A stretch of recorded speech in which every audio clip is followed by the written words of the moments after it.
மாண்புமிகு உணவு மற்றும் உணவுப் பொருள் வழங்கல் துறை அமைச்சர் அவர்கள். அன்பு பேரவைத் அவர்களே, இங்கே குறிப்பிட்ட அனைத்து உறுப்பினர்களுக்குமே தெரியும் விலைவாசி எதனால் நடந்திருக்குன்னு.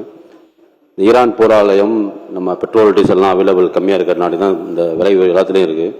குறிப்பாக சொல்லணும்னா நம்ம இந்த சர்க்கரை சொல்லணும், அரிசி சொல்லணும்னா சர்க்கரையில் நம்ம மாநிலத்தில் மட்டுமல்ல 45 ரூபா இருந்தது 47 ரூபாய் இருக்குது. மகாராஷ்டிரா, கேரளா அதிக உற்பத்தி செய்யும் மகாராஷ்டிராவில் கம்பேர் பண்ணால் கூட இன்றைக்கி 2 ரூபாய் 7 ரூபாய் இருக்குது.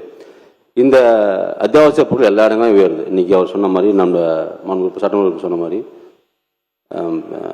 ஒரு டீ கடைக்கு போனால் டீ விலை இருக்குது. எல்லாமே இந்த கமாடிட்டியோட ப்ரைஸ் நம்ம பெட்ரோல் டீசல் விலை அதிகமாக இருந்தால் எல்லாம் அதிகமாகிட்டே இருக்குது. நம்ம முதலமைச்சர் தலைமையிலான கமிட்டியில் இந்த அரசில் வாரம் தினந்தோறும் ப்ரைஸ் மானிட்டர் கிட்ட 41 பொருள்களுக்கு உண்டான 41 கமாடிட்டிக்கு உண்டான ப்ரைஸ் ஃப்ளக்சுவேஷன்ஸை டெய்லி மானிட்டர் பண்ணுறோம். இன்றைய தமிழ்நாட்டில் எல்லா டிஸ்ட்ரிக்ட்லையும் இருக்கிற ப்ரைஸை வாங்கி ஆவரேஜ் பண்ணி ரைஸ் ஆகட்டும், சர்க்கரை பொருட்கள் எல்லா உணவுப் பொருட்களையுமே மானிட்டர் பண்ணிகிட்டே இருக்கோம். வெங்காயம், உருளைக்கிழங்கு வரைக்கும் எல்லா பொருளும் மானிட்டர் பண்ணுறோம். இது இந்த அமைச்சரவையில் எங்கெல்லாம் இந்த விலை அதிகமாக இருக்கோ அந்த பொருளெல்லாம் கண்டறிந்து அதை போன காலங்களில் இன்னும் நடைமுறைப்படுத்தினோமோ அந்த சிஸ்டம் பிரகாரம் மக்களுக்கு எளிய வகையில் சென்று சேர வேண்டும், தட்டுப்பாடு இருக்கக்கூடாதுங்கிறது பெரும் முனைப்பாகவும் சீரியஸாக ஒர்க் பண்ணோம். இது கூட வெங்காய விலையை பற்றி பேசிகிட்டு இருந்தோம்.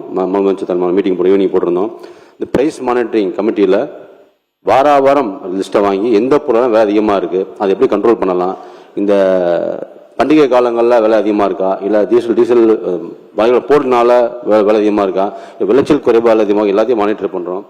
எல்லாத்தையும் அப்சர்வ் பண்ணிவிட்டு எந்தெந்த இடங்களில் இப்போ வெங்காயம் விலை அதிகமாக இருக்குங்கிறது 35 ரூபா 50 ரூபா வந்திருக்குன்னா வெங்காய விலையை தட்டுப்பாடெல்லாம் கொடுக்கறதுக்காக உடனடியாக முதலமைச்சர் தலைமை கமிட்டியில் மீட்டிங் போட்டிருக்கோம். வருங்காலங்களில் இன்னும் 2-3 நாட்களில் அது ஒரு நடவடிக்கை கண்டிப்பாக மேற்கொள்ளப்படும்.